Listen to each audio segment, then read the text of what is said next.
Welcome to the Rim Break Rodeo. We hope this video helps. You start by ensuring you have an administrator account and a restore point. This protects you if something goes wrong. Once ready, press Win plus X and open Device Manager, because that's where Windows controls hardware. Find the keyboard's category and expand it to reveal the device name. This helps you reverse the change later.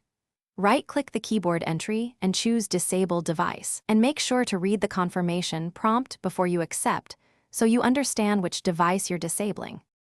If Device Manager Disable didn't persist, you can uninstall the driver and then test by scanning for hardware changes.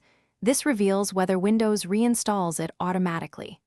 Once done, consider the registry route, export a backup, then locate keyboard driver entries to modify or block installation. You must be precise because registry edits affect system stability. Finally, make sure to check BIOS or UEFI for an option to disable the onboard keyboard. Finish by rebooting and verifying the built-in keyboard remains inactive. Plug in an external USB keyboard to continue work if necessary. If you disabled the wrong device, use your restore point or reopen Device Manager and enable the device, because that immediately restores function.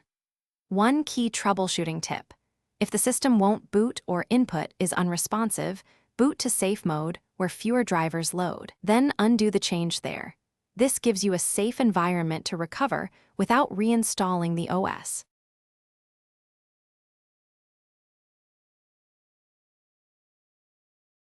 Thanks for watching. Consider subscribing if we helped you.